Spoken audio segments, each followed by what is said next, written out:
네, 우리 에코프로 BM이 나트륨 이온 배터리 전기차 출시 준비를 한다라는 소식이 나와 줌으로써 주가가 그래도 좀 나쁘지 않게 흘러가고 있어요. 다들 나트륨이 이제 뭔지는 아실 거예요. 자, 리튬 대신에 소금으로 대체하는 배터리를 말하는 겁니다. 앞으로는 이 저가형 배터리 기준으로서 중국을 좀 공략을 하려면은 이게 필요하다라고 판단을 한 것 같고요. 에코프로 BM이 한 국내 자동차 업체와 나트륨 이온 배터리 전기차 출시를 준비하고 있고, 나트륨 이온 배터리가 이제 리튬 이온 배터리보다 가격이 저렴하고 원료 조달도 쉬운 차세대 배터리라고 불리고 있고, LFP 배터리가 예상을 깨고 사실상 시장을 장악하고 있는 상황에서 국내 나트륨 이온 전기차 동맹군이 개발 및 양산을 성공적으로 해낸다면 판을 바꿀 수도 있을 것이라는 관측이다. 이미 여기에서 중국 기술 수준을 뛰어넘는다라고 얘기를 하고 있는데, 저는 이미라고 하는 것에 대해서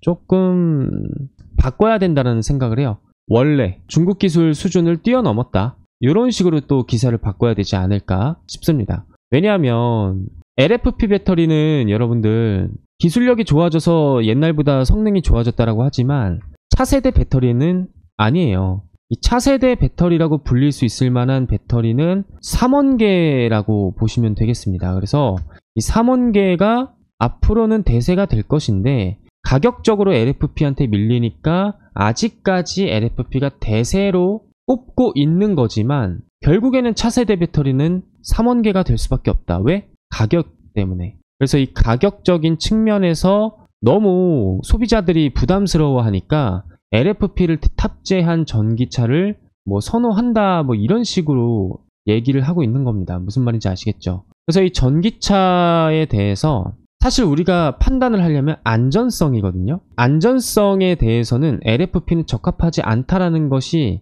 밝혀졌습니다. 테슬라를 통해서. 결국에는 안전성을 택하려면 3원계를 택해야 되는데, 지금 3원계의 가격적인 부분이 현재 계속해서 저렴해져 가고 있다라는 거예요. 그러면 이게 저렴해져 가면은 당연히 LFP보다 질이 높은 3원계가 차후에 선택을 받을 수 있는 확률이 몇 %나 되겠습니까? 저는 100%라고 보고 있습니다. 이 100% 선택을 받을 수 있는 배터리 시기가 오기 전에 뭘 지금 준비를 하고 있는 것이냐? 나트륨 이온 배터리를 에코프로 BM이 현재 준비를 하고 있다. 즉 무슨 소리냐면 나트륨 이온 배터리에 대한 성능이 아직까지 100% 확인이 된 게 아니에요. 지금까지 배터리에 대한 성능이 확인이 가장 정확하게 된 거는 3원계입니다. 근데 이 3원계가 2027년 정도, 이때쯤이면은 LFP 배터리와의 가격이 동등할 것이다 라고 평가를 받고 있어요. 즉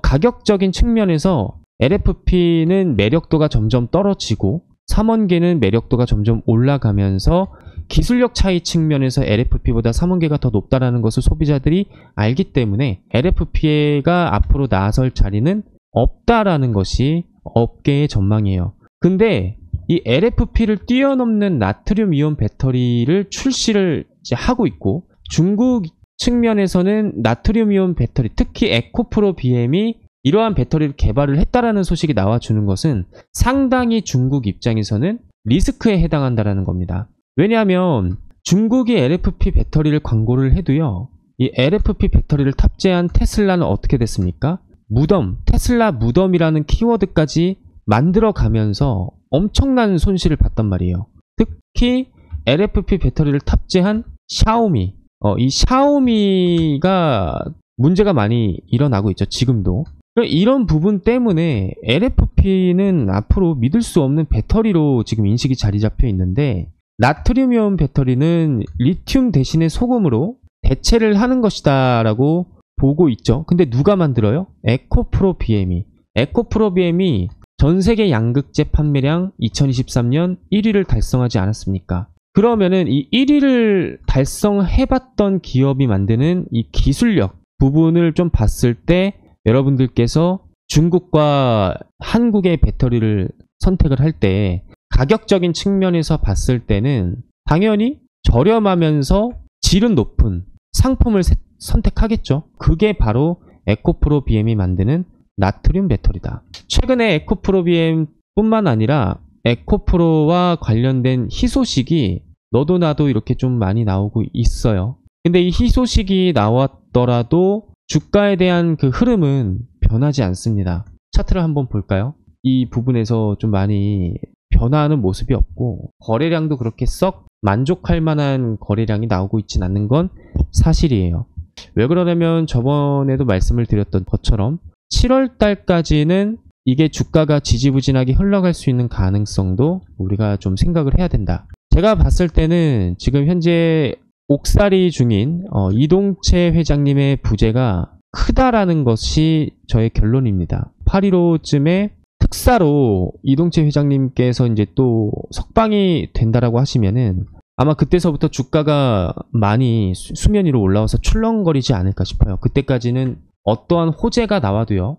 이 호재가 둔감하게 작용을 한다라는 거예요. 민감하게 작용을 하는 게 아니라 둔감하게 작용을 한다라는 게 가장 큰 에코프로 주가의 걸림돌이 되겠습니다. 지금은 2차 전지가 이제 점차 살아나고 있다라고는 하지만 주주님들, 그러니까 주식 투자하시는 분들의 인식이 바뀔 때까지는 시간이 조금 걸릴 거예요. 지금의 인식이 2023년에는 2차 전지였었어요. 근데 2024년에 들어서면서 뭐의 인식으로 바뀌었습니까? 반도체 쪽으로 인식이 바뀌었단 말이에요. 그러면 반도체에서 다시 한번 2차 전지 쪽으로 인식이 바뀌려면 그만큼의 거래량과 그만큼의 호재, 재료와 그만큼의 주가 상승이 눈에 띄게 확 한 번에 나타나야 됩니다. 그래야지만 추세 전환이 되는 거구나라고 인식을 하겠죠. 그렇지 않습니까?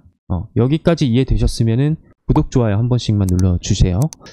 그래서 에코프로가 앞으로는 호재가 더 많이 나오긴 할 겁니다. 하지만 주가의 흐름은 그렇게 크게 작용하는 부분은 당분간은 없을 것이다. 이게 잔잔한 물결이라고 보시면 되겠어요. 잔잔한 물결. 이 물결이 한번 이렇게 잔잔하게 흘러가다가 파도가 한번 탁 치면은 그때는 쓰나미가 나오는 겁니다. 여러분. 이 쓰나미를 위해서 힘을 현재 모아가고 있는 중이다 라고 우리가 생각을 하면은 좀 어떨까 싶어요. 결국에는 이 주가를 움직이는 것은 세력입니다. 세력이 앞으로 주가를 어떻게 움직이는지를 여러분들께서 좀 의도 파악을 하시려면은 여러 가지 노하우가 쌓이는 부분이 있어야 되는데 그 노하우가 지금 없잖아요. 그런데 그 노하우를 좀 빨리 터득할 수 있게끔 방법을 하나 제가 지금부터 말씀을 드려 볼 테니까 여러분들 영상 끝까지 집중을 해서 들어주셔야 되겠습니다. 제가 YC캠 차트를 보면서 말씀을 드려 보겠습니다. 여러 가지 종목들로 예시를 좀 보여드릴 건데 핵심 포인트는 뭐다? 요겁니다. 자, 이 화살표가 나온 이후로 주가가 어떻게 됐습니까? 이런 식으로 폭등을 했단 말이에요. 물론 재력 파악도 중요하지만 우리가 기술적인 부분에서 저점을 잡지 않는다라고 한다면 재력 파악만 해서는 결코 주식 투자하기가 쉽지 않습니다. 즉 여러분들한테는 뭘 알려드리는 거냐면 나침반 역할을 해줄 수 있는 지표를 말씀을 드리는 거고, 거래량이 터졌을 때야 개인 투자자들은 세력들이 들어왔구나 라고 알 수 있죠. 근데 거래량이 터지기 전에 이 지표 하나만으로도 대략적으로 개인 투자자들도 저점을 잡아갈 수 있는 기회를 제공한다라고 말씀을 드리고 싶습니다. 자, 그 기회를 제가 임의적으로 세력 매수 신호라고 이렇게 적어 놨고요. 예시로 들어서 한번 몇 개 좀 보여드리겠습니다. YC캠 뿐만 아니라 클래시스 좀 볼게요. 클래시스 같은 경우에는 두 가지 화살표가 또 나왔죠.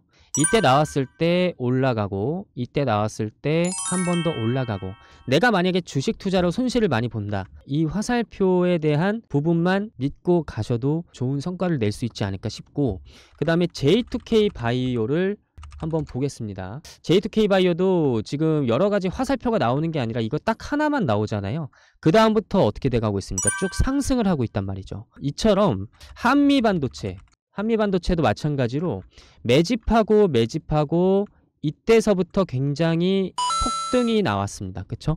물론 여러분 혼자서 이거를 활용해 보고 싶다라고 생각하시는 분들께서는 지금 여기 보시는 010-4903-5965번으로 행운의 숫자 7 문자 보내주시면은 설정하는 방법 알려드릴 거고요. 그런데 나는 그냥 추천주 신호만 받아보고 싶다라고 하시는 분들이 계실 수도 있죠. 그래서 구독자분들에게 어떠한 혜택을 드리고 있냐면, 지금 보시는 문자바다라는 사이트가 있습니다. 문자바다 사이트를 통해서 저 홍프로가 개인 고객으로 사용을 하고 있고요. 자, 한미반도체가 언제 제가 드렸었냐면 발송일이 올해 1월 29일 날, 그때 장중에 오후 1시 2분쯤에 제가 문자를 발송을 해드린 적이 있었는데, 홍프로의 세력 신호라고 문자로 딱 제목을 붙여서 보내드리고 있고, 종목명 한미반도체, 그리고 비중 50%를 해서 1차 목표는 15만원까지 바라보고 있다, 분명히 말씀드렸어요. 자, 그럼 재료 같은 경우는 어떻게 말씀을 드렸느냐면 이런 식으로 또 말씀을 드렸단 말이에요. 그러니까 이제 기술적인 그런 타점과 재료 올라가는 이유를 말씀을 드려야 되니까 납득을 하실 수 있게끔 제가 분석을 통해서 신호를 드리고 있고, 발신번호 같은 경우는 010-4903-5965, 아까 보여드렸던 번호랑 똑같고요. 전체 전송수는 131건인데 원래는 제가 100건만 보내드리려고 했습니다. 저의 개인적인 욕심으로 131건까지 이렇게 좀 보내드렸어요. 아무튼 전부 다 보내드릴 수는 없습니다. 그래서 선착순으로 받기 때문에 이 선착순 같은 경우는 어떻게 받고 있느냐, 지금 보시는 영상 하단에 밑으로 내려보시면 링크가 하나 있을 겁니다. 이 링크를 클릭을 해주시면 보시는 화면처럼 홍프로의 신호받기 내용이 보이시면 제대로 클릭하신 거고요. 밑에 내려보시면은 성함, 연락처, 인증번호 적는 게 나오실 거예요. 인증번호를 받기 위해서는 연락처를 제대로 적어 주셔야겠죠. 그리고 밑에 원하시는 대로 체크를 해주시고 마지막으로 무료 신청하기 클릭을 해주시면은 전부 다 끝납니다. 간단하죠. 그러면 선착순으로 신청하시는 분들 위주로 아까처럼 문자 보내드리니까 여러분들께서 적극적으로 참여해 보시길 추천드립니다.